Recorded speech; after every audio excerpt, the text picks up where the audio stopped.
9 musulmans ont perdu la vie de manière tragique au Burkina Faso jeudi 12 janvier dernier. Des musulmans de la communauté musulmane Ahmadiyya.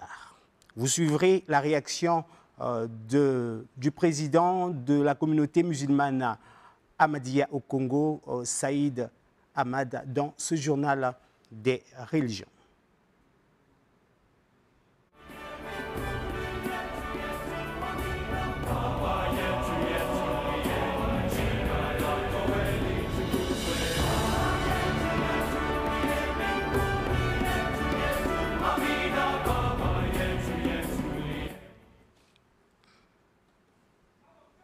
Petit rappel sur la nuit du 31 décembre 2022 de la veillée de prière de l'église Vie Comblée autour du thème prospérité. Sous l'œil vigilant plutôt de notre reporter Mondésir Ikando, cette église a connu des grands moments de prière et de délivrance. Suivez. Au cours de la célébration de la nuit du 31 décembre, l'évêque Mboukou Déclin de l'église Vie Comblée a prononcé des paroles de vie pour la délivrance du peuple de Dieu.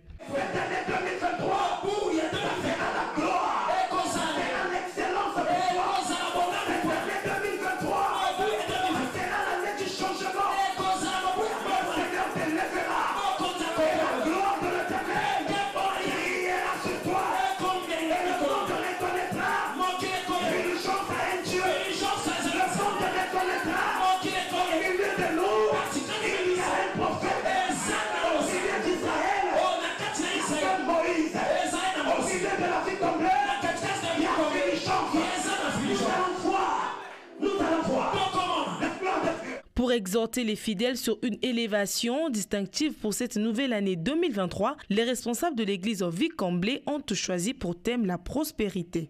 La prospérité, c'est d'abord un grand thème. Quand nous parlons de la prospérité, nous voyons presque dans tous les domaines. Dieu est au centre de tout. Et ceux qui s'inquiétaient doivent espérer en Dieu parce que c'est Dieu qui bénit afin que la prospérité ne soit pas seulement un simple slogan, mais ça soit un vécu quotidien. À l'église Vie Comblée, la délivrance était au rendez-vous pendant la nuit du 31 décembre 2022. Alors, bonjour pasteur. Bonjour. Après avoir suivi votre nuit de prière du 31 décembre, est-ce que vous avez un commentaire à faire là-dessus? Le commentaire, c'est une bénédiction, une grande bénédiction pour le peuple de Dieu qui a toujours été au rendez-vous du 31 décembre chaque nuit pour dire merci au Seigneur, pour dire merci à Dieu et remettre dans ce fait entre les mains du Seigneur la nouvelle année qui commence. Parce qu'on ne peut pas commencer l'année sans le Seigneur, ce n'est pas possible. C'est ça le commentaire. Alors, vous avez placé l'année 2023 sous le signe de la prospérité. Pourquoi avoir choisi ce thème, pasteur? Non, ce n'est pas des thèmes que nous choisissons, c'est plutôt une révélation du Seigneur qui dit à l'ange de l'Église, qui dit à celui qui est le guide spirituel, voici, cette année, le programme entre Dieu et son peuple est celui-ci. Et pour cette année 2023, il s'agit du thème de la prospérité. La prospérité parce que c'est le plan du Seigneur. Depuis même le jardin d'Éden, le Seigneur avait placé l'homme dans le jardin de délices pour le garder et le cultiver. Abraham lui-même a été orienté. Dieu lui avait dit dans Genèse chapitre 12 d'aller là où coule le lait et le miel, là où le Seigneur lui fera du bien. C'est toujours la prospérité. Dans le livre de Deutéronome chapitre 6, le Seigneur dit, quand tu habiteras des grandes maisons, tu vivras des grands bienfaits du Seigneur, dis-toi que ce n'est pas ta force, mais c'est le Seigneur qui te le donne. Voilà pourquoi l'année de prospérité, ce n'est pas quelqu'un qui choisit un thème, mais c'est le Seigneur qui nous donne ce programme. Donc le long de l'année 2023, nous vivrons ce programme avec le Seigneur. Alors, vous parlez de quelle prospérité? Est-ce que c'est de la prospérité matérielle ou spirituelle que vous parlez? Quand nous sommes des chrétiens, toute chose commence d'abord par l'esprit. Dans le livre de 3 Jean, chapitre 1, verset 2, l'Ancien dit à Gaius, « Je souhaite que tu prospères à tous égards et que tu sois en bonne santé comme l'état de ton âme. » La prospérité commence d'abord par l'état de l'âme. Quand quelqu'un n'est pas dans le Seigneur, quand quelqu'un ne connaît pas Dieu, quand son âme n'est pas sauvée, son âme n'est pas éclairée, il ne peut vivre la prospérité. La prospérité, c'est un état heureux. C'est un état de réussite, de succès, mais qui commence par l'éclairage de l'âme, par le salut de l'âme. Si l'âme n'est pas sauvée, parce que c'est le spirituel qui commande le matériel, c'est le spirituel qui a été créé avant le matériel. Si la personne n'est pas dans le Seigneur, n'a pas la parole de Dieu, ne craint pas Dieu, ne marche pas avec Dieu, il ne peut vivre la prospérité. Alors, chaque année, les églises choisissent des thèmes qui diffèrent les uns des autres. Est-ce qu'on peut dire que Dieu parle différemment dans chaque église? Parce que dans votre église, c'est la prospérité. On imagine que dans l'église du pasteur Villa, c'est, je ne sais pas, c'est la bénédiction ou encore un autre thème. Est-ce que c'est Dieu qui parle différemment? Exactement. Dieu parle différemment. Si vous partez dans les livres d'Apocalypse, au chapitre 1, tout le chapitre, vous lirez les 7 lettres écrites aux 7 églises de l'Asie mineure de l'époque. La lettre que le Seigneur envoie à Philadelphie est différente de celle que Dieu envoie à Laodicée, à Smyrne, à Pergame. C'est le même Dieu qui dit écrit à l'ange de l'église 2. On écrit à l'ange de l'église 2. C'est des lettres différentes. Donc le programme que le Seigneur donne à l'église locale, je parle de l'église locale, donne aux enfants qui sont chez Papa Phila, ou bien chez Papa Aluna, chez les autres papas. Quand le Seigneur parle à son serviteur, ce n'est pas un mensonge. C'est Dieu qui donne ce programme, mais différemment, parce que Dieu a un programme avec ce peuple-là. Et le Seigneur n'est pas obligé de faire un programme universel. Il peut le faire parce qu'il est souverain. Mais pour cette fois, c'est le Seigneur qui donne différemment. C'est biblique. Alors, est-ce que ce thème de la prospérité, vous aurez à organiser des séminaires, des veilles de prière, des campagnes? Ça va se passer comment? Nous allons, avec la grâce du Seigneur, sous l'onction du Saint-Esprit, aussi sous la direction de l'homme de Dieu, mon père spirituel que je salue, l'apôtre Fulgence Mbengo, que je salue en passant, faire comprendre au peuple de Dieu que la prospérité n'est pas d'abord matérielle. La prospérité est d'abord un état. Elle est d'abord spirituelle. Il faudrait que les enfants de Dieu aiment le Seigneur, qu'ils s'accrochent au Seigneur, qu'ils donnent leur vie et que leur âme soit changée. Parce que l'ancien Jean a bien expliqué, je souhaite que tu prospères à tous égards comme prospère l'état de ton âme. Si votre âme n'est pas prospère, vous n'avez pas la prospérité. Vous pouvez avoir l'abondance. L'abondance est différente de la prospérité. L'abondance, c'est la bénédiction primaire que Dieu a répandue. Même celui qui ne connaît pas Jésus, même celui qui n'est pas chrétien, peut vivre dans l'abondance. Mais là, il n'y a pas de garantie. Le matériel ne garantit rien dans le spirituel. Voilà pourquoi nous allons faire des séminaires. Nous allons amener cet engouement de l'évangile pour que les enfants de Dieu y comprennent, pour qu'ils s'y mettent et qu'ils vivent 2023 une prospérité. L'église Vie Comblée est à Talangaï, dans quel oriel? Ça, c'est l'église centrale au numéro 4 de la rue Ndolo, au croisement de la rue Ndolo et l'avenue des Cimetières. Mais à Brazza, il y en a 17, de Filou jusqu'à Makabandilo. Mais l'église centrale, le siège, effectivement, c'est à Talangaï, à la rue Ndolo, numéro 4. Comment faire pour vous joindre, pasteur, s'il y a des gens qui veulent venir participer aux différents programmes de vos églises? Je suis joignable au 06 633 27 72. 06 633 27 72 ou directement au siège numéro 4, rue Ndolo, Talangaï. Merci, pasteur. Chers téléspectateurs, nous vous proposons le clip de la sœur Raïssa Bédo dans Les cieux. Dans ce clip, l'artiste nous parle de la grandeur de Dieu.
transition toute faite, comme la sœur Aïssa Bédo a chanté la grandeur de Dieu dans son titre dans les cieux. Pasteur Aduna, bonjour. Bonjour, monsieur le journaliste. Le dimanche passé, vous nous avez parlé également de la grandeur de Dieu. Ce dimanche, vous revenez sur le même thème. Qu'est-ce que vous pouvez ajouter là-dessus? Ok, n'oubliez pas que notre référence de base, nous sommes dans Genèse chapitre 12, le 2e verset. Dans la Bible dit, Dieu dit à Abraham, je ferai de toi une grande nation et je rendrai ton nom grand et tu seras une source de bénédiction. Alors, la fois dernière, nous avons eu abordé cette question. Et selon ce passage, nous avons dit que qu'est-ce que c'est que la grandeur de Dieu? Nous l'avons défini tout simplement. Ce Dieu qui appelait Abraham, c'est un grand Dieu et parmi un Dieu qui a un plus grand esprit. Donc, parler de la grandeur de Dieu, c'est de recevoir l'esprit de ce grand Dieu en soi. Et nous avons encore dit que parler de la grandeur de Dieu, c'est aussi parler de ses attributs qui sont communicables. Parce que Dieu a des attributs qui ne nous communiquent pas et Dieu a des attributs qui nous communiquent. Alors nous avons par exemple sa puissance, nous avons son amour, nous avons sa sainteté et lorsque nous recevons de ces attributs venant de Dieu, et ça nous emmène dans une dimension que nous voulons appeler la grandeur de Dieu. Alors ce que je vais ajouter ce matin, quels sont les signes qui accompagne quelqu'un qui a la grandeur de Dieu? Et comment reconnaît-on une personne qui a la grandeur de Dieu? Et je tiens à signaler aux bien-aimés que nous avons, il y a de ceux qui ont la grandeur des hommes, il y a ceux qui ont la grandeur du diable et il y a ceux qui ont la grandeur de Dieu. Alors, j'aimerais dire, le premier signe, c'est la visibilité. La grandeur de Dieu te fait sortir de l'anonymat. Et quand cette grandeur te fait sortir, elle te rend visible pour accomplir une mission divine. Et n'oubliez pas qu'elle est reconnue par les hommes, mais elle est établie par notre Dieu. Alors, nous allons dans 1 Samuel chapitre 16, 6 à 13, 1 Samuel 16, 12 à 53. Et la Bible dit que Samuel, plutôt David qui était dans la bergerie, il était quelque part, il y avait ses aînés, et la Bible nous parle d'Eliab, et la Bible parle, donc, les aînés étaient, David se retrouvait dans la bergerie comme quelqu'un qui était dans une cachette. Et la Bible va nous dire que quand le prophète Samuel est venu, il a oint et David est sorti de là où il était et la visibilité a conduit David pour aller combattre Goliath. David qui était presque dans l'anonymat et lorsqu'il a reçu cet esprit de la grandeur et David est devenu visible. Et cette visibilité ne s'est pas arrêtée par là. David est allé accomplir la mission et parce que les Philistins étaient au devant du peuple de Dieu et il a fait renverser Goliath. Alors, la Bible nous dit également, nous prenons le cas de Jean-Baptiste dans Luc chapitre 1, verset 13 à 17. Et le verset 15 nous dit que Dieu qui va s'adresser à son père, que ta femme sera enceinte et il mettra au monde un garçon mâle et vous lui donnerez le nom de Jean. Il sera grand devant le Seigneur.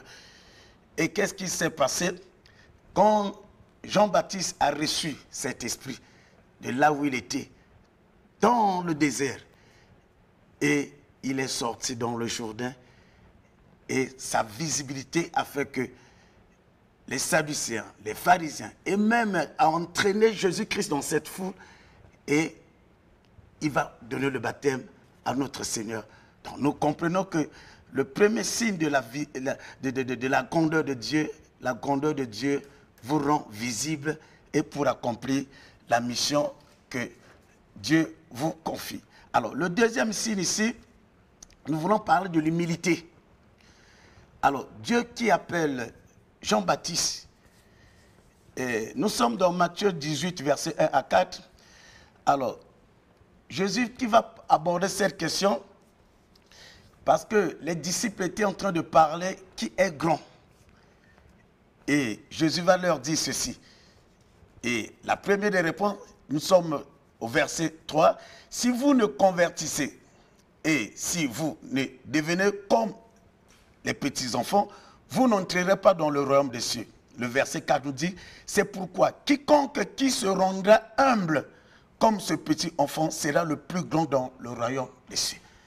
Alors, quand nous parlons de l'humilité, alors, avec un enfant, quand Jésus prend l'exemple d'un enfant, avec un enfant, vous pouvez tout écrire. L'enfant est comme une feuille qui est vierge. Donc, quelqu'un qui est humble accepte qu'on lui enseigne, accepte qu'on lui forme, et il a un esprit, il n'est pas un Dieu qui sait tout.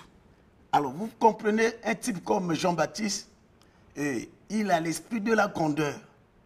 Mais Jean-Baptiste était humble. Il vivait où? Non pas dans le désert. Il se nourrissait des sauterelles, du miel. Il avait pour habit les peaux de chameau.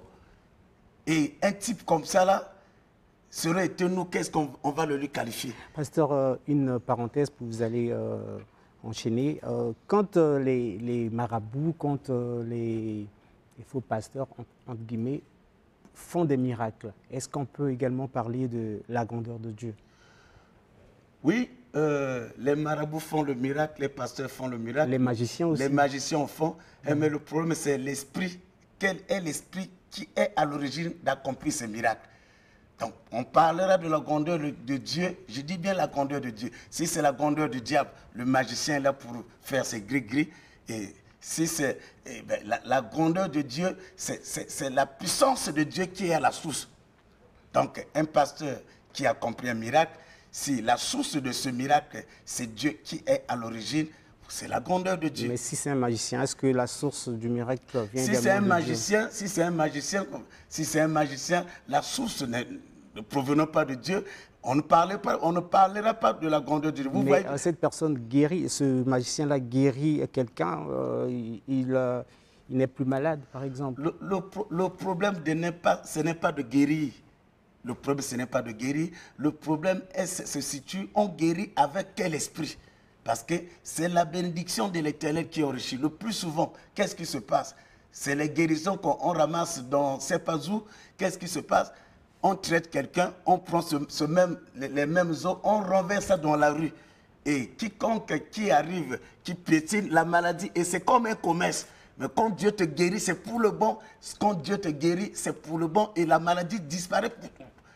Donc le problème, c'est la source. On guérit avec quoi? Est-ce que, pasteur, est-ce que vous, dans vos églises, vous autorisez, vous laissez également, vous dites, comme l'a dit Jésus dans les Écritures, quand les disciples sont venus le voir pour lui demander, mais Seigneur, on voit des gens prêcher et guérir, mais ils ne sont pas avec nous. Le Seigneur a dit à ses disciples, laissez-les faire. Est-ce que vous aussi, vous dites à vos adeptes de laisser ces magiciens faire des miracles, comme l'a dit le Seigneur dans la Bible? Non. Écoutez, oui, il ne faut pas qu'il y ait une confusion. Quand les disciples disent que nous avons vu quelqu'un en train de guérir à ton nom, ils ne s'adressaient pas aux magiciens. Ces personnes-là n'étaient pas avec Jésus. N'étaient pas avec Jésus. Mais Jésus, nous prenons comme Joseph d'Arimathée était l'un des disciples de Jésus. Il n'était pas avec Jésus. Il y a des disciples qui sont sous l'ombre, comme les héros sous l'ombre. Donc, on peut être, je suis de l'église L'Avion Jésus-Christ, maintenant. Il peut y avoir une campagne d'évangélisation quelque part et que quelqu'un qui prie, qui guérit au nom de Jésus, ce n'est pas un problème parce que la guérison n'est pas seulement dans L'Avion Jésus-Christ, mais quiconque qui évoque le nom de Jésus-Christ, et le Seigneur va l'accompagner. Alors, donc, est-ce qu'on peut revenir? Vous parliez de l'humilité. L'humilité, voilà, comme des enfants. Voilà. Donc, l'humilité, c'est parmi les signes qu'on reconnaît quelqu'un qui a la grandeur de Dieu. Et vous voyez Jean-Baptiste, et lorsqu'il voit Jésus passer, Et il avait les disciples à ses côtés. Il va leur montrer Jésus, voici l'agneau de Dieu qui va ôter le péché du monde. Donc, il est en train de leur indiquer, ne me suivez pas, voilà cet homme que vous allez suivre. Voilà cet homme à qui je lui ai précédé et pour lui préparer la place. Donc, quelle humilité, reconnaître la grâce qui est à l'autre. Et Jésus, à son tour, quand Jésus va voir Jean-Baptiste, écoutez la réaction de Jésus. De tous ceux qui sont nés de la femme, il n'y a pas de plus grand que Jean-Baptiste. Quelle humilité. Mais aujourd'hui, il y a un problème aujourd'hui parce que ce soit à l'église, que ce soit, on a des problèmes de reconnaître la grâce de l'autre. Pourquoi? C'est de l'orgueil. Donc, l'humilité fait partie, le deuxième signe que nous avons voulu aborder, et concernant celui qui a la grandeur de Dieu. Alors, nous voulons encore ajouter le troisième signe, et celui qui a la grandeur de Dieu, ces personnes glorifient Dieu. Parce que quand vous avez la grandeur de Dieu en vous, et obligatoirement vous devez, cet esprit qui est en vous, doit vous conduire à glorifier ce Dieu-là. Et la Bible nous parle, Jésus arrive quelque part, il était presque dans le désert, il y avait une foule. Et qu'est-ce qui s'est passé? Ses disciples sont venus à lui pour lui dire, nous devons refouler cette foule parce que dans le désert ici, il n'y aura rien à manger. Qu'est-ce que Jésus va leur dire? Donnez-leur vous-même à manger. Ils ont dit que nous avons quelques pains et quelques poissons. Il a dit, emmenez-moi. Et il a glorifié Dieu. Il a rendu grâce. Donc, devant toute situation, quelqu'un qui a la grandeur de Dieu, et il doit glorifier Dieu. Et quand il a glorifié Dieu, qu'est-ce qui s'est passé? Il y a eu une multiplication de pardon. Nous comprenons que la grandeur de Dieu appelle aussi la grandeur en soi. Et devant la tombe de Lazare, Jésus qui arrive devant la tombe de Lazare, et les gens se disaient, mais quelqu'un qui est mort après 4 jours, qu'est-ce qu'il peut faire? Mais Jésus arrive, il a rendu gloire à Dieu, et lorsqu'il a glorifié Dieu, Dieu s'est manifesté en lui. Donc, quelqu'un qui a la grandeur de Dieu, cette personne est appelée à glorifier Dieu. Il a un esprit au-dedans de lui qui glorifie Dieu devant toute situation. Donc, on n'a pas à aller chercher la guérison ailleurs, on n'a pas à aller chercher les remèdes ailleurs, on n'a pas à aller prendre les raccourcis quelque part, mais nous croyons en Dieu et on le glorifie. Dieu qui a mis et à qui tu as son esprit en toi, Dieu va se glorifier également en toi. Et nous pouvons continuer également.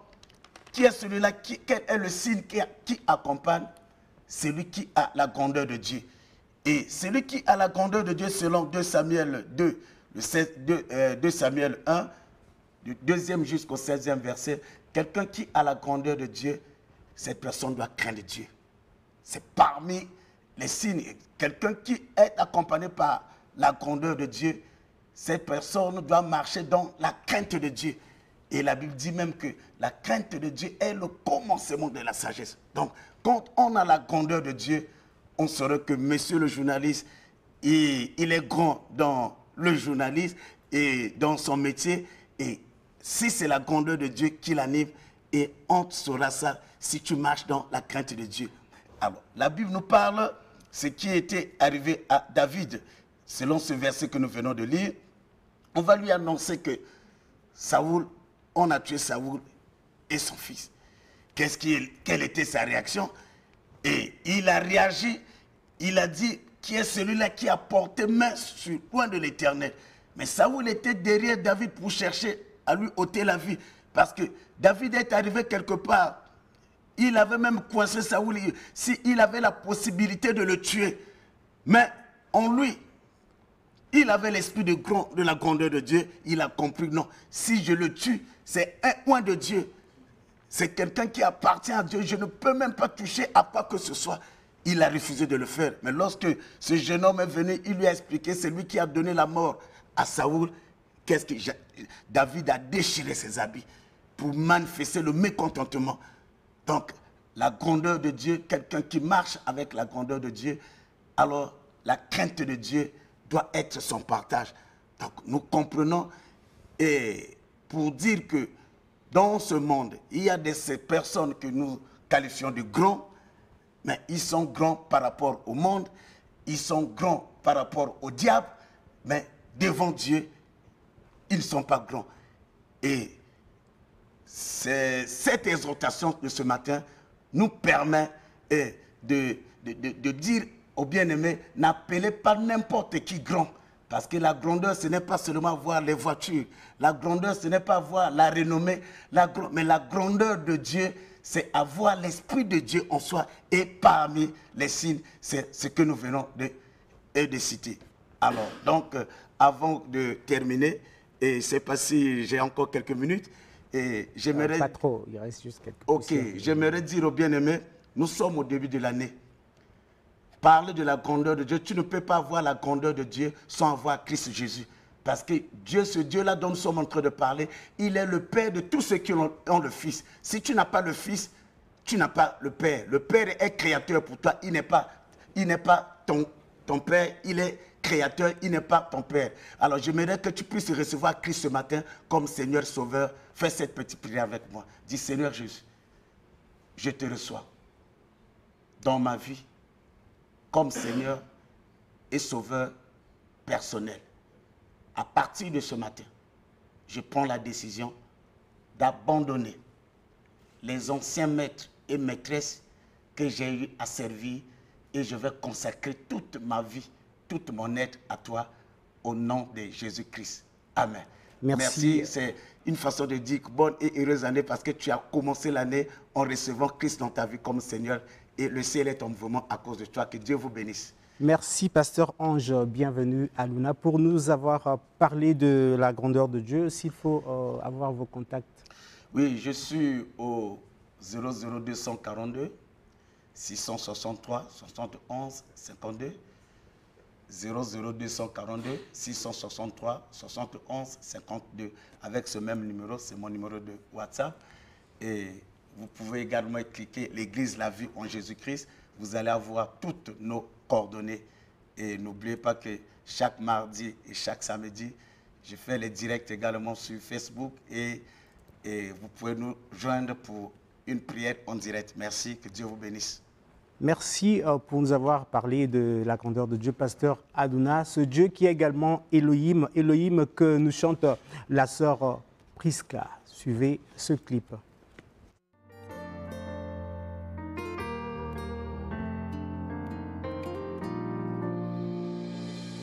Jésus, oh, tu es amour, l'espoir de l'humanité.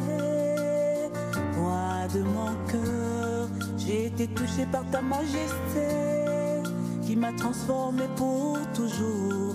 Tu as illuminé ma vie de milliers d'étoiles, ton amour est infini. Magnifique, tu es Jésus, Seigneur de mon cœur. Quoi que je fasse, je sens ta présence. Tu es ma priorité. Tu as conquis mon cœur avec amour, à tout donner pour nous sauver. Sauveur de l'humanité, tu es le chemin de la vérité.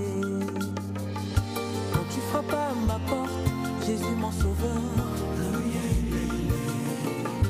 Quand tu frappes à ma porte, la porte de mon cœur. Je te dis oui, je t'ouvre mon cœur, pose ta main dans ma vie. Guéris-moi de ma détresse, par ta tendresse, Jésus. Œuvre en puissance dans ta magnificence, Jésus. Bonjour, Pasteur Villa. Bonjour. Alors, vous venez nous parler ce matin des défis de 2023. Qu'est-ce à dire? Vous êtes pasteur écrivain, Oui. s'il faut vous présenter ainsi. Les défis de 2023, vous voulez dire quoi par là? C'est quelque chose d'une grande importance, je pense qu'à mes yeux aussi, aux yeux de tout le monde, mais à cela ne tienne. Je voulais d'abord souhaiter les meilleurs vœux à la direction de la Télé Congo, et puis les féliciter aussi. J'ai vu un grand changement ici, que vraiment le Seigneur les encourage, et par la grâce du Seigneur, au directeur général, vraiment, monsieur le directeur général, félicitations et meilleurs vœux. Donc, les défis 2023, je parle de l'année de 3R. Donc, je parle sur la reconquête la reconstruction et puis la récupération. Vous savez, bien-aimés dans le Seigneur, beaucoup de gens ont traversé des situations difficiles, pontelantes, obsédantes, euthanasiés par des vicissitudes parfois exagérées. Ou parfois, les gens se posent des questions, mais qu'est-ce que j'ai fait dans la vie pour vivre cette situation-là? Et qu'est-ce qui ne va pas? Et les gens se posent beaucoup de questions. Et souvent, ils sont perdus. Et ils se disent, est-ce que vraiment, réellement, Dieu existe? Donc, je voulais, dans ce sens-là, lire cette parole pour aller un peu, une fois de plus, ensemble avec le peuple de Dieu. Que ce qui est arrivé chez les autres peuvent aussi vous arriver. Et Dieu peut vous donner, peut devenir un réconfort pour vous. Dieu peut vous donner justement la solution à tout ce que vous avez comme situation. Donc, je lirai dans 1 Samuel chapitre 30 à partir du verset 6.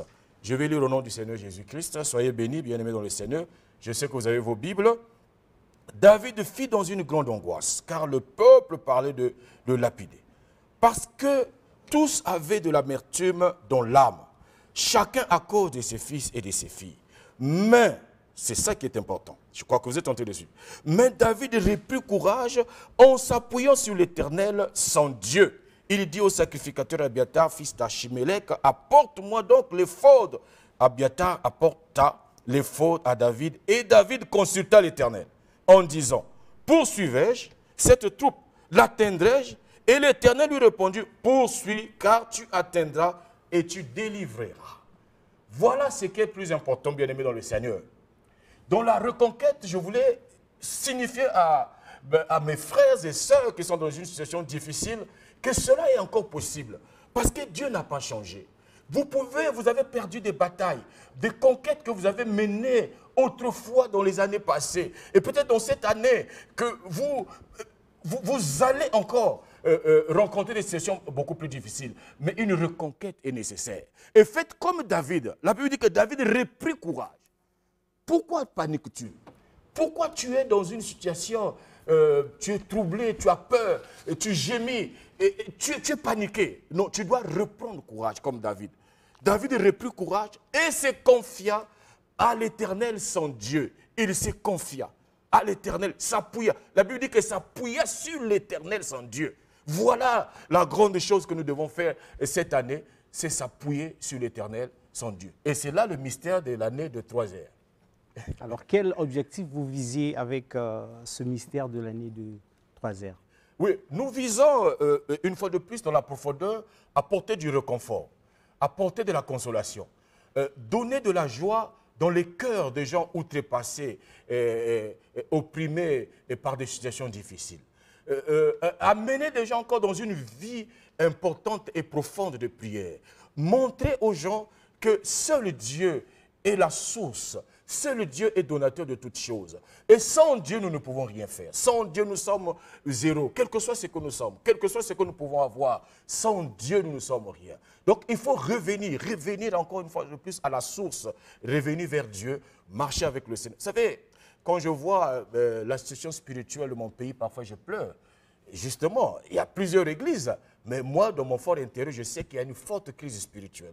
Parce que, est-ce que nous allons à l'attente, aux attentes de Dieu? Non, il y a beaucoup de folklore qui se présentent et qui se font dans nos milieux aussi chrétiens. Et parfois, nous allons au-delà ou même en dehors de la volonté de Dieu. Donc, il faut apporter la parole. Il faut apporter l'évangile de la Bible.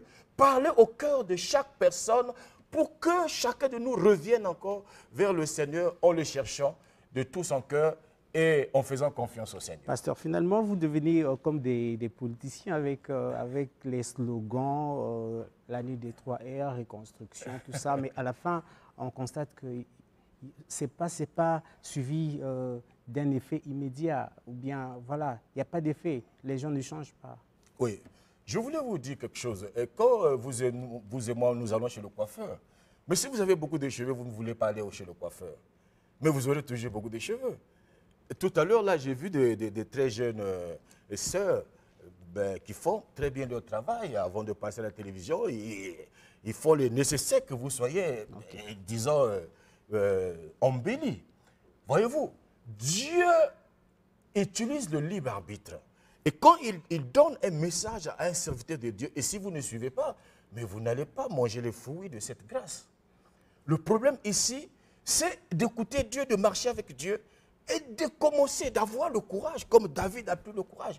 Voyez-vous, si David était resté, la Bible dit que David est resté, avant qu'il ne puisse reprendre courage, il est resté longtemps pleurer jusqu'à ce qu'il n'avait plus de force avec son armée. Le grand David qui a tué Goliath, il est resté là dans les pleurs, dans l'amertume, dans l'angoisse.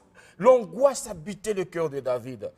Il ne voulait rien faire. Mais un moment à l'autre, il a compris pourquoi rester pleurer. Pourquoi rester dans cette situation de vicissitude. Pourquoi rester dans cette situation délétère. Je dois me lever. Il reprend courage et il consulte l'Éternel. Il s'appuie sur l'Éternel. C'est ça le grand problème. Il faut, pour que ce ne soit pas des slogans, justement, il faut s'appuyer sur l'Éternel. Il faut donner la place à Dieu afin que Dieu puisse finalement diriger notre vie. Parce que ce qui est impossible aux hommes est possible à Dieu. Rien. Dieu n'a pas dit encore son dernier mot. Il faut lui faire confiance. Il faut rentrer dans la profondeur. Cette année, tu dois défier les choses. Peut-être que tu n'as pas quelqu'un au devant de toi. Peut-être que tu n'as pas un soutien. Peut-être qu'il te manque aussi des moyens, des capacités. Mais Dieu te tend la main. Il te dit, mon fils, ma fille, je suis là pour toi. Je peux faire quelque chose pour toi. Il te suffit seulement de l'accepter, de se lever, de se confier à l'Éternel, de donner tout son cœur et de lui faire confiance. Et Dieu fera le reste parce qu'il est Dieu, il n'a pas changé. Pasteur, quand vous parlez de la reconquête, qu'est-ce que les chrétiens vont reconquérir? Quand vous parlez de la récupération, qu'est-ce qu'ils vont récupérer? Quand vous parlez de la reconstruction, qu'est-ce qu'ils vont reconstruire? Voilà justement, la reconquête est multiforme. Voyez-vous, souvent nous tombons dans le piège disons, de penser que sur les biens matériels. Il y a une reconquête spirituelle. Tu avais un niveau spirituel élevé. Tu marchais avec Dieu et tu avais une réalité spirituelle absolue dans le sens de la grâce de Dieu en utilisant un don, par exemple, un don de prophétie, un don de guérison, un don quelconque des chants, et que maintenant, par une situation donnée, que tu es épris d'une faiblesse intense ou immense. Mais c'est le temps de passer à la reconquête. Reconquérir ce que Dieu t'avait donné. Comme quoi? Quoi, par exemple? L'Esprit de Dieu. Repartir vers l'Esprit de Dieu. Chercher encore la face de Dieu.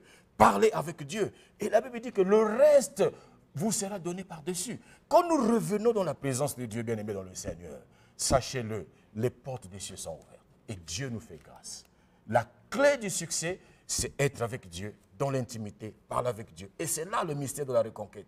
La récupération, c'est la même chose. Même physiquement, nous avons perdu beaucoup de choses.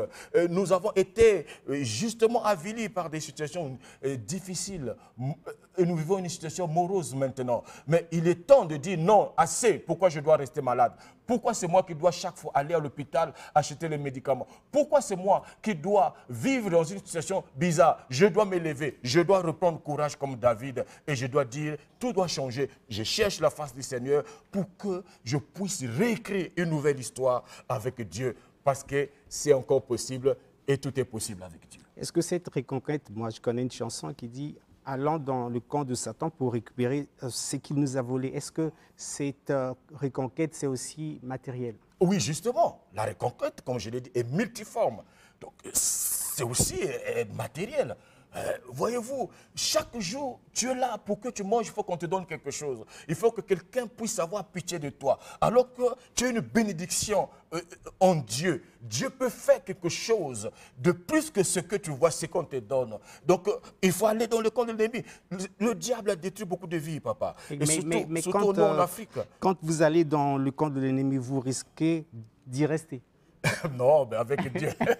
Vous y restez? Non, jamais. Avec Dieu, Dieu est la force suprême. Comme vous avez Dieu, vous allez de victoire en victoire et de gloire en gloire. Dieu, c'est la source de vie, la source de la puissance. Il est omnipotent, omniscient.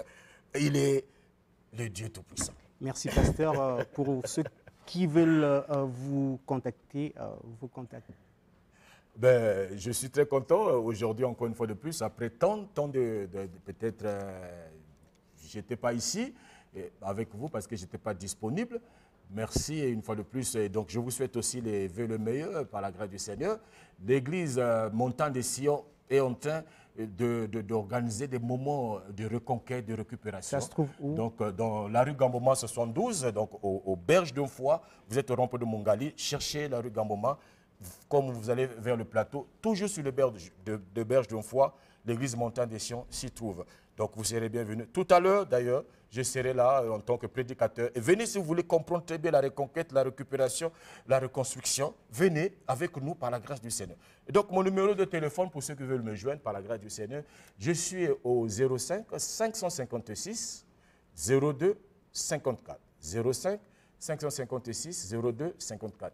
En tout cas, merci. La télévision, le temps, c'est le temps. Merci, pasteur. Nous vous souhaitons également les meilleurs vœux. Ça a été un plaisir pour moi. Merci beaucoup. Bayindu Bakamuka, c'est le clip que nous allons vous proposer. Dans ce clip, les artistes, les chants de l'Éternel demandent aux Noirs de se réveiller. C'est le réveil de l'homme noir. Suivez.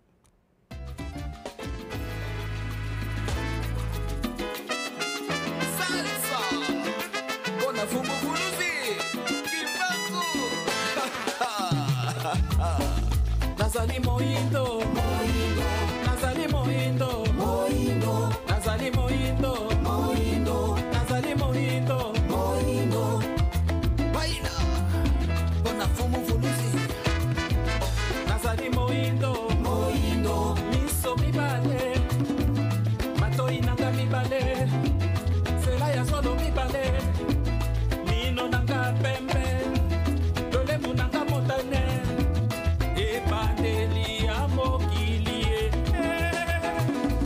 Nazali moindo,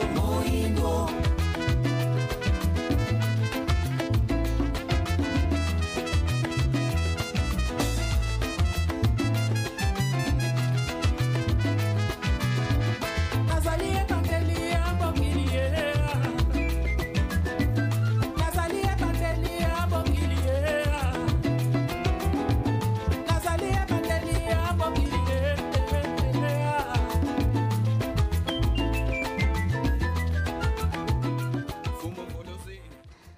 Bonjour, le frère Hippolyte. Bonjour, mon cher frère. Vous êtes christologue. Ce terme-là nous intrigue un peu. Ça veut dire que vous étudiez le Christ. Est-ce qu'on peut étudier le Christ? Non, je n'étudie pas le Christ. J'aspire à l'état christique. Voilà pourquoi je suis un christologue. Alors, ce matin, vous nous parlez du christianisme, bénédiction ou malédiction. Pourquoi déjà le choix de ce thème? Pourquoi dire que, pourquoi poser cette question? Nous savons que le christianisme, c'est l'évangile du Christ. Dans l'évangile du Christ, il y a la bénédiction, il y a la vie. Mais vous parlez également qu'il y a aussi une malédiction. Mais justement, mais c'est simple, tout simplement parce que toutes choses ici sur Terre ont toujours deux faces. Hein? Il y a la face positive et la face négative. C'est-à-dire que lorsque vous faites bien la chose, vous vous retrouvez dans sa position positive. Mais quand vous la faites mal, vous tombez dans la position négative. Raison pour laquelle il est question de bien comprendre l'Église. Est-ce que ceux qui gèrent l'Église l'ont bien comprise ou bien l'ont mal comprise? Quand vous comprenez mal l'Église, vous transmettez la malédiction au lieu de transmettre la bénédiction. Donc, pour comprendre l'Église, nous allons d'abord dans le livre de l'Apocalypse, parce que l'Église est tout un mystère. Lorsque nous allons dans le livre de l'Apocalypse, au chapitre 1, à partir justement du verset 20, il est écrit que l'Église est constituée des chandeliers d'or. Hein? Si vous avez déjà abordé cette écriture, vous allez voir que non. Il est dit, Jean a vu, regardez, je vais lire ça rapidement, comme ça nous allons tout de suite nous fixer. Voici ce qui est écrit. Le mystère de cette étoile, là je suis dans Apocalypse 1:20, le mystère de cette étoile que tu as vu dans ma main droite et de 7 chandeliers d'or, les 7 étoiles sont les 7 anges des 7 églises. Et les 7 chandeliers d'or sont les 7 églises. Il est bien dit que non, les 7 chandeliers d'or sont les 7 églises. Ce qui est intéressant, vous allez remarquer, dans le chapitre 2, toujours de l'Apocalypse, il est écrit, Au verset 1, voici ce que dit celui qui tient les 7 étoiles dans sa main droite, celui qui marche au milieu des 7 chandeliers d'or. Regardez bien la précision.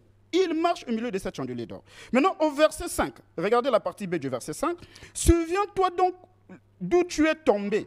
Repens-toi, pratique tes premières œuvres. Regardez la partie B, la partie intéressante. Sinon, je viendrai à toi et j'ôterai ton chandelier d'or de sa place, à moins que tu te repentes. Ça veut dire... Pasteur, qu'est-ce que vous, plutôt frère, qu'est-ce que vous reprochez aux hommes de Dieu? Je reproche aux hommes de Dieu ceci, ce qui est dit dans le verset 5. Il est dit ceci, lorsque vous ne pratiquez pas les bonnes œuvres, c'est-à-dire que lorsque vous ne respectez pas les principes du Christ. Quels sont ces principes? Quelles sont ces bonnes œuvres? Mais les principes du Christ sont simples. Hein? Le temps va nous manquer pour lire les versets. Dans le livre de Romains, il est dit ceci. L'esprit du Christ permet aux hommes de crucifier la chair. Est-ce que vous voyez? L'homme lui-même doit crucifier sa chair à travers les enseignements du Christ, afin que puisse ressusciter l'esprit. Mais alors que la parole de Dieu, vous avez tout à l'heure là soulevé une grande problématique, pourquoi est-ce que la parole de Dieu est prêchée, mais nous avons tendance de voir que les gens ne changent pas? Je vais répondre à cette question directement. C'est parce que la parole de Dieu n'est pas enseignée avec précision. Il y a trop de slogans. Les gens racontent trop, mais il n'y a pas de précision. Est-ce que vous voyez? La personne qui reçoit n'a pas la précision. Vous lui dites tellement de choses, tellement que la personne s'embrouille. Et en fin de compte, la personne ne peut pas vous donner des résultats attendus de vous.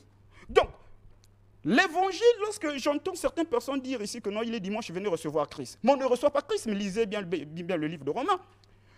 On ne reçoit pas Christ. Christ, en fait, est une couronne qu'on donne à une personne qui s'est brisée. C'est-à-dire que vous recevez d'abord l'évangile de Christ.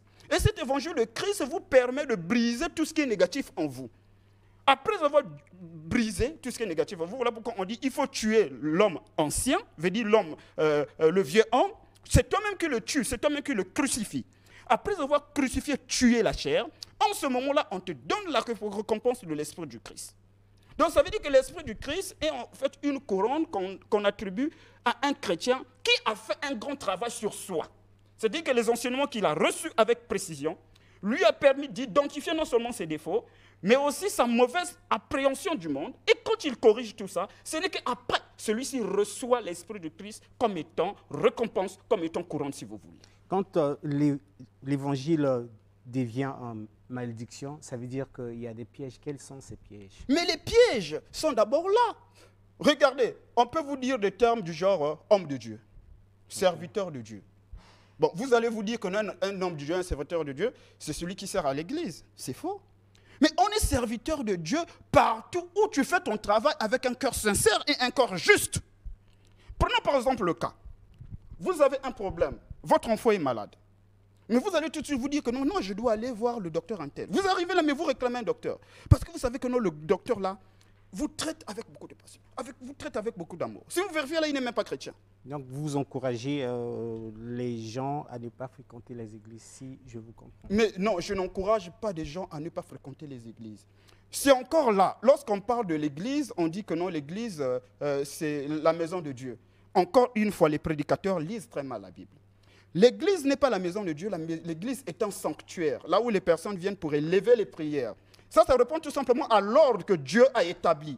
On ne peut pas prier partout. Donc l'église doit être dans un milieu isolé, là où il y a moins du bruit. Comme ça, lorsque tu es là, ça facilite ta méditation. Voilà pourquoi on l'appelle par sanctuaire. Mais les gens ont transformé ça par dire que non, c'est la maison de Dieu. Et on le place partout où il y a du bruit. Et on dit que c'est la maison de Dieu. Mais c'est faux ça. Voilà pourquoi je dis, il y a un problème de précision. Voilà pourquoi les gens sont dans la confusion. Donc cela était l'objet de ma méditation et de mes recherches. Raison pour laquelle je me suis dit, en ma qualité de christologue, il me faut rétablir la vérité. Quoique la vérité porte 3 étapes, elle est ridiculisée, quelquefois elle est confrontée à une grande opposition, mais la 3e étape est qu'elle finirait par être évidente. On dit que les gens vont la reconnaître. La vérité est que la majorité des prédicateurs, la majorité des pasteurs qui prêchent ne s'y connaissent pas. Voilà pourquoi ils sont en train de nombrer le peuple. Ils sont en train d'embrouiller le peuple pour preuve. Vous voyez que non, il y a des frères qui sont 50, 10 ans dans une église, mais ils n'arrivent pas à comprendre les fondamentaux, même les béabas de la vie. Ils n'arrivent pas à comprendre. Pourquoi? Et ils tombent dans le coup de l'incrédulité.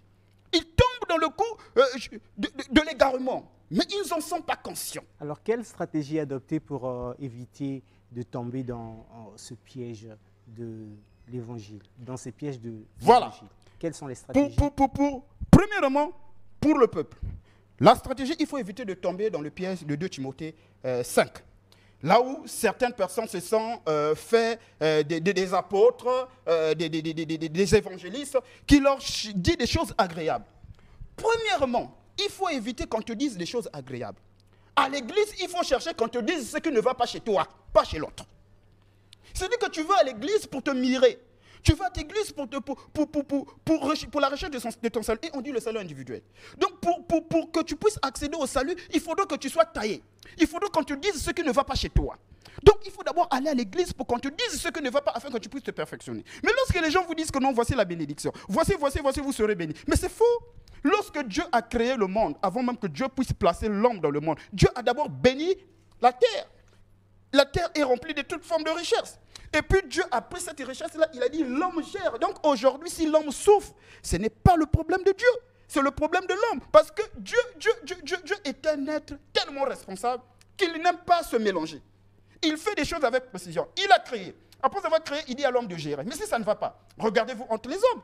Dieu n'a rien à voir. Donc aujourd'hui, on ne peut pas crier à Dieu que non, Dieu, ma vie ne marche pas, bénis-moi. C'est faux. Pour se bénir, il faut tout simplement prendre conscience et puis se réorganiser. Donc, 1, c'est d'abord la prise de conscience. La prise de conscience. 2, c'est quoi? Mais, 1, la prise de conscience. 2, avoir l'occasion. Là, nous allons voir ça, je ne vous dis pas le verset, mais il faut procéder par ce qu'on appelle par le renouvellement de l'intelligence. C'est-à-dire qu'on accepte dans le salut par le renouvellement de l'intelligence. Accepter que les connaissances reçues d'avant portent des imperfections. Donc, il faut renouveler votre niveau d'intelligence. La remise en question. La remise en question. C'est quelque chose de très capital. Si vous ne le faites pas, vous ne pouvez pas progresser. Vous serez là stagné et vous allez chuchoter tout ce qui est défaut et vous allez tomber dans le piège de l'idolâtrie. C'est-à-dire que vous allez vénérer quelque chose qui porte des imperfections. C'est ça l'idolâtrie. Donc, il faut avoir le courage d'aller vers l'inconnu, examiner, avoir la capacité de faire ce qui, de tirer le bon et puis de rejeter le mal. C'est ça la vie. Donc, dans la vie, si vous n'avez pas le courage de progresser, d'une manière ou d'une autre, vous allez reculer. Donc, la connaissance, puisque nous apprenons en partie, ça veut dire que nous devrons continuer à apprendre aussi longtemps que Dieu nous permet de vivre ici sur terre. Donc, la deuxième clé, je vous ai dit, c'est le renouvellement de l'intelligence. Avec le renouvellement de l'intelligence, vous allez acquérir la capacité de discerner. Question, vous fréquentez quelle église? Vous êtes membre de quelle église? Je ne suis pas membre d'une église locale. Tout simplement parce qu'appartenir à une église, voilà déjà une fausseté. Vous êtes membre de quelle église? Puisque vous dites que vous n'êtes pas membre d'une église locale. Donc oui. Ça veut dire que c'est en France, c'est au Canada, c'est Non, je suis membre de l'église spirituelle. Regardez, voilà pourquoi je vous dis les pasteurs piègent un peu les gens là. Ils vous disent des choses dans le subconscient et puis votre conscience est paralysée. Donc en gros, vous n'appartenez à aucune église. Je voudrais vous préciser une chose. Que ce soit moi, que ce soit qui d'autre, lorsque vous dites que vous appartenez à une église, c'est une fausseté. Vous ne pouvez pas appartenir à une église parce que vous êtes un homme libre. L'église, c'est tout simplement un milieu où vous êtes en train de partir pour exercer la prière. La télé, c'est le temps pour vous contacter. Oui, pour tous ceux qui veulent continuer là, avec moi, échanger avec moi, je suis au 06 944 89 01. Au 06 944 89 01. C'est votre frère Capi Hippolyte, christologue. Et je suis là pour vous apporter la lumière de la vérité afin que justement l'Afrique puisse décoller. Merci beaucoup. 9 musulmans ont été brutalement arrachés à la vie le 12 janvier dernier dans la grande mosquée de Mehdi Abad, massacrée par des terroristes. Nous parlons là du Burkina Faso. Alors, dans cette interview, vous allez suivre la réaction du président de la communauté musulmane Ahmadiyya. Cette réaction a été recueillie par Isis Onyangue Bizwako. Si vous aimez réellement le prophète Mohammed, sallallahu alayhi wa sallam, fondateur de l'islam, si vous dites que vous êtes suivant de cette personne, maintenant, lire la vie du prophète Mohammed sallam, Est-ce que le saint prophète sallam, il a permis à quelqu'un dans sa vie de tuer les gens qui n'acceptent pas votre foi? Et notre cœur est en train de pleurer, pas seulement que nous, tout le monde qui écoute cela. Nous demandons à toutes les autorités de veiller sur tous les gens qui sont en train d'utiliser le nom de la religion et au nom de la religion qu'ils sont en train de tuer, pendant qu'aucune religion qui permet ça. Nous demandons au peuple burkinabé qu'il ne faut jamais participer contre les gens qui sont en train d'adorer Dieu, qui sont en train de prêcher la paix. La communauté Ahmadiyya a beaucoup investi au Burkina Faso. Il y a une grande mosquée, c'est pour les Ahmadis. Nous acceptons le Messie et le Mahdi que le prophète Mohammed sallam avait prophétisé, qu'il viendra pour réformer encore l'islam. C'est ça que nous acceptons cela et c'est ça que Dieu a envoyé. Maintenant, si quelqu'un ne comprend pas, il reste dans son coin. Il n'a pas le droit de changer la foi de quelqu'un par force. Alors, Studio 210, l'émission du peuple se joint à la douleur de cette communauté. Vous comprenez par là que c'est la fin de ce journal des religions. La suite, tout de suite.